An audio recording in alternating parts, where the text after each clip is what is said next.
Hello students, myself Vishwarma. My YouTube channel is Gurukul Pressure for your better future. Today's topic is from accounts. Topic is reserve and surplus. Topic क्या है हमारा? Reserve और surplus topic है। Reserve surplus क्या होते हैं? Profit का वो हिस्सा जो जिसको हम बचा कर रखते हैं आने वाली लॉस को पूरा करने के लिए, आने वाली समस्याओं को, प्रॉब्लम जो आती है आने वाले समय में, उनको पूरा करने के लिए रिजर्व सरप्लस रखते हैं हम अपने प्रॉफिट से, जो हमारा साल भर में प्रॉफिट होता है। तो रिजर्व और सरप्लस दो चीजें हैं। रिजर्व और सरप्लस हम अपने पास रखते हैं प्रॉब्लम को सोल्व करने के लिए।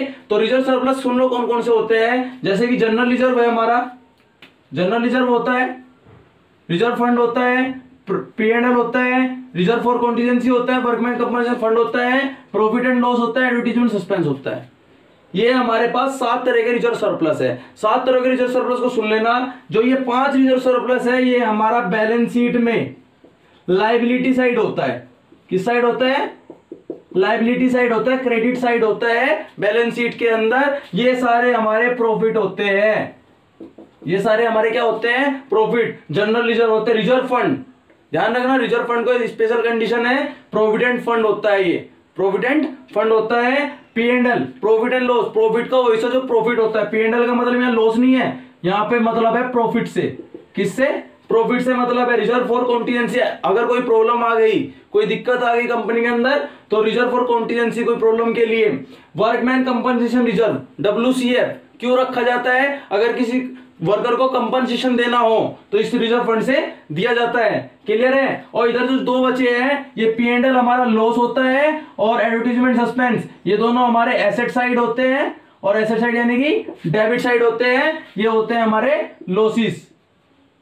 क्लियर है? ये हमारे क्या हो गए? लॉसेस। सिंपल समझना एक बात, ए और बी पार्टनर है, प्रॉफिट शेयर करते हैं 3/5 2/5। पिज्जा हट चला रहे हैं पिछले 10 साल से, पिछले 10 साल से पिज्जा हट को चला रहे हैं और इनको प्रॉफिट होता है हर साल कि 10,000 प्रॉफिट होता है, 20,000 होता है, 5,000 होता है, कभी 3,000 का लॉस होता है, कभी कुछ होता है। क्लियर है? प्रॉफिट और लॉस चलता रहता है 10 साल तक। हर साल इसमें से वो 10% जनरल रिजर्व में, 5% WCF में, ऐसे ऐसे डालते रहते हैं कि 5% एडवर्टाइजमेंट सस्पेंस में डालेंगे, एडवर्टाइजमेंट को पूरा करने के लिए 5% कॉन्टीजेंसी के लिए डालेंगे। ऐसे इसमें से रिजर्व में रखते चले जाते हैं। जब भी रिकॉन्स्टिट्यूशन होता है या कहीं नए पार्टनर का एडमिशन हो, प्रॉफिट शेयरिंग रेशो में चेंजमेंट हो, कि इसमें चेंजमेंट कर रहे हैं, कि कोई नया पार्टनर एडमिट हो गया, या कोई पार्टनर रिटायर हो रहा है, या कोई पार्टनर की मौत हो गई, डेथ हो गई, या कंपनी को बंद कर रहे हैं, तो इन रिजर्व सरप्लस को हम बांटते हैं। रिजर्व सरप्लस को बांटते हैं। रिजर्व सरप्लस किसका है? ओल्ड पार्टनर्स का है। किसका है? ओल्ड पार्टनर का है, जो ओल्ड रेशो में ही बढ़ता है। ध्यान रखना, ओल्ड पार्टनर ओल्ड रेशो में, cross entry old partner old ratio में बढ़ता है। कहां पे बढ़ता है? पार्टनर कैपिटल अकाउंट में, पार्टनर्स के बीच में बांटा जाता है। क्रॉस एंट्री करते हैं कि ये लायबिलिटी साइड है, ये एसेट साइड है। लायबिलिटी साइड जितने भी रिजर्व सरप्लस होंगे वो किस साइड बटेंगे? पार्टनर कैपिटल अकाउंट में, बाय साइड बटेंगे। और जितने भी ये होंगे एसेट साइड होंगे लॉस, वो किस तरफ बटेंगे? 2 साइड बटेंगे। कहां पर? पार्टनर कैपिटल अकाउंट में। ये किस साइड? 2 साइड, ये by side. 2 side by side, old partner old ratio. Clear है? इसको खत्म करते हैं। यहीं पे एक नया ट्रीटमेंट आता है, treatment of workman compensation fund. Treatment of workman compensation fund. Workman compensation fund का ट्रीटमेंट अलग होता है कुछ, कि ट्रीटमेंट के लिए क्या करते हैं? अगर कोई एडजस्टमेंट एंट्री नहीं दी, क्वेश्चन में कोई नीचे एडजस्टमेंट एंट्री नहीं दी और WCF बैलेंस शीट है हमारे पास, और बैलेंस शीट के अंदर WCF दिया हुआ है लायबिलिटी साइड, ये लायबिलिटी साइड होती है, एसेट साइड होती है, और WCF दिया हुआ है 10,000 रुपीज, 10,000 रुपए WCF दिया हुआ है। अगर कोई एडजस्टमेंट एंट्री नहीं है और ये बोला हो कि इसको ऐसे कैसे ट्रांसफर कर दो बैलेंस शीट में, तो ये ऐसे कैसे बैलेंस शीट में ट्रांसफर हो जाएगा।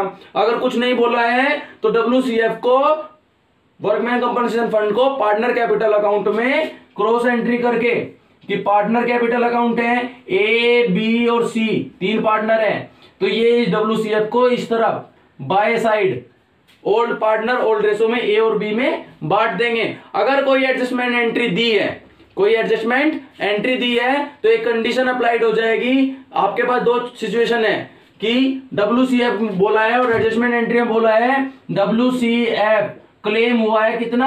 5,000 रुपए का, 5,000 का क्लेम हो गया, चले गया क्लेम में, और बचा कितना 5,000 रुपए। या तो उस 5,000 को आप रिवैल्यूएशन अकाउंट में इस साइड डाल लो, WCF को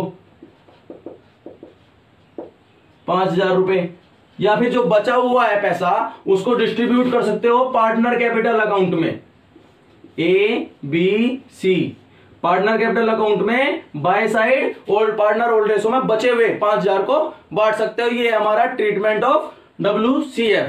क्लियर है? अगर कुछ नहीं बोला तो ऐसे कैसे ओल्ड पार्टनर ओल्ड रेशो में बाय साइड क्रॉस एंट्री करके बांट दोगे। और ट्रीटमेंट में एडजस्टमेंट एंट्री आ गई कि 5,000 का क्लेम हुआ है, तो जो क्लेम के अमाउंट हटाकर जो पैसा बचा है उसको आप या रिवैल्यूएशन में शो कर दो, क्योंकि फिर वो बाद में बैलेंस शीट में शो हो जाएगा। और अगर रिवैल्यूएशन में शो नहीं करना चाहते तो आप क्या करोगे, पार्टनर कैपिटल अकाउंट में डिस्ट्रीब्यूट कर दोगे।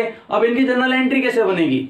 जनरल एंट्री ध्यान से देखना, अगर इन पांचों के लिए जनरल एंट्री बना रहे हैं और ओल्ड पार्टनर ओल्ड रेशो में बटना है, ये साइड किस साइड है, लायबिलिटी साइड है, और पार्टनर कैपिटल अकाउंट में किस साइड बटते हैं, बाय साइड बटते हैं। तो पार्टनर बैलेंस शीट में जितने भी लायबिलिटी साइड में प्रॉफिट या रिजर्व सरप्लस होगा वो उसकी जनरल एंट्री क्या बनेगी, ये किस साइड बटते हैं, बाय साइड बटते हैं पार्टनर कैपिटल अकाउंट में। तो बाय साइड बटने का मतलब क्या है, एंट्री क्या बनेगी इनकी, जो भी जनरल रिजर्व हुआ या रिजर्व फंड हुआ, वर्कमैन कंपनसेशन फंड हुआ, जो भी लायबिलिटी साइड वाले हैं उनका account debit to partner capital account. कौन से partner, old partner. Old partner में ये बढ़ जाएंगे किस रेशो में, ओल्ड रेशो में बढ़ जाएंगे। और अगर एसेट साइड वाले हुए तो क्या करोगे आप, एंट्री जस्ट अपोजिट कर दो, partner capital account debit to profit and loss या फिर टू एडवर्टीजमेंट सस्पेंस अकाउंट। ये भी ओल्ड पार्टनर ओल्ड रेशो में डिस्ट्रीब्यूट हो जाएंगे। क्लियर है? दो जनरल एंट्री है मेन इनकी, बस क्लियर है। ध्यान रखना, लायबिलिटी साइड वाले क्रॉस एंट्री यानी कि by side partner capital account में ओल्ड पार्टनर में ओल्ड रेशो में डिस्ट्रीब्यूट हो जाएंगे, और एसेट साइड वाले भी सेम कंडीशन। क्लियर है? थैंक्स।